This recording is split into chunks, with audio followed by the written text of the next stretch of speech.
My declamation speech choice is on women and mental health. The speaker is Diana, the Princess of Wales, and this speech took place June 1st, 1993, in London, England. I chose this speech because I'm a fan of Princess Diana and her charitable work. In addition, her style, advocacy, authenticity, and how she managed the pressure of being married into the royal family. The emotion of this speech shows how Princess Diana has empathy and vulnerability because she had her own struggles with depression. The message of this speech advocates the importance of addressing mental health issues and women empowerment. Women in mental health. Where do we begin? From those I have spoken to through my work with Turning Point, the beginning seems to be that women in our society are seen as the carers, the one who can cope. Whatever life throws at them, they will always cope. On call 24 hours a day, 7 days a week, whether their children are sick, their husbands are out of work, or their parents are old and frail and need attending. They will cope. They will cook and clean, go out to work, attend to the needs of those around them, and cope. Frequently, they will attempt to survive it alone, falling helplessly into a deeper and darker depression as they feel more and more trapped by the life they are leading. As their world closes in on them, their self-esteem evaporates into a haze of loneliness and desperation as they retreat further and further from those who could help them.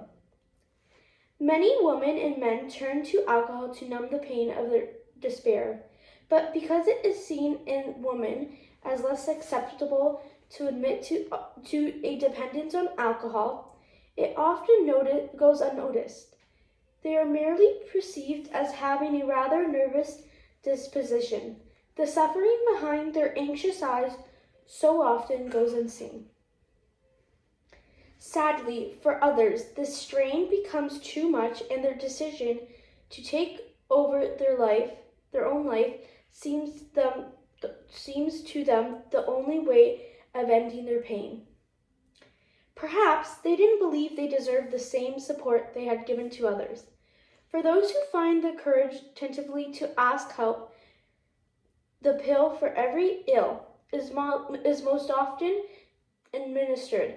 For decades, tranquilizers, sleeping pills, and antidepressants have been given to generations of women, 3 times as many to men. These pills, these mothers, little helpers, have a legacy of millions of women locked in a terrible torment, doomed to a life of dependence from which there is still very little help to escape.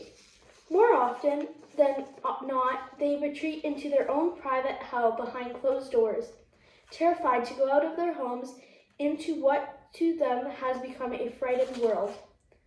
Dealing with these pills has now become a greater problem than the condition that caused them to be taken into the first place.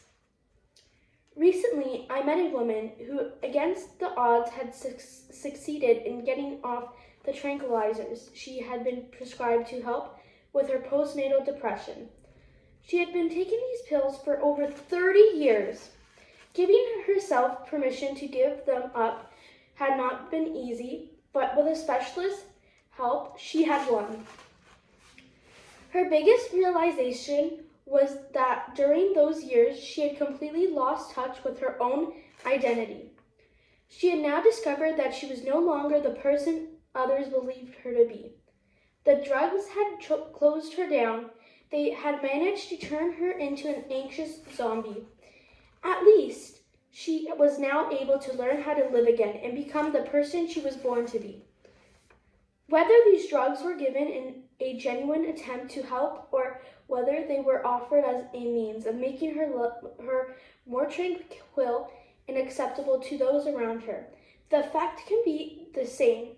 These pills will tend to make a woman more passive to help her conform to the norm. But whose norm is it? Perhaps we need to look more closely at the cause of the illness rather than attempt to suppress it. To accept that putting a lid on powerful feelings and emotions cannot be the healthy option. That to offer women the opportunity to explain their predicament sooner could be far more effective use of limited resources, rather than wait until their strength to survive has been snapped. If we as a society continue to disable women by encouraging them to believe they should only do things that are thought to benefit their family, even if these women are damaged in the process.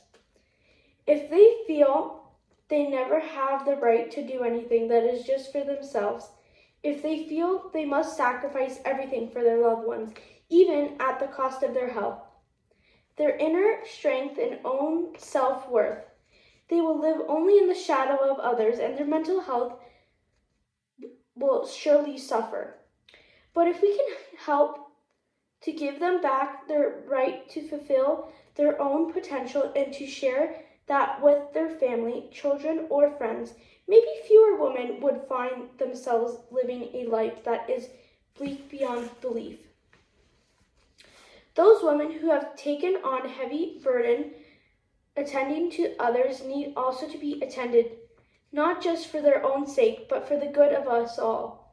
Health and happiness taken at the cost of others' pain and suffering cannot be acceptable.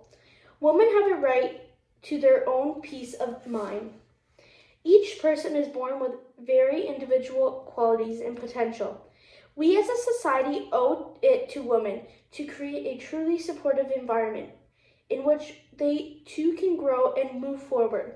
But if we are to help the quiet, private, despite lives lived behind closed doors by so many women, they need to know for certain they are not alone, that real support and understanding is there for them. I hope this conference will help us to understand the needs of women more clearly, and that you will find a way of reaching them more effectively and help to give them back their rightful mentally healthy life. Thank you.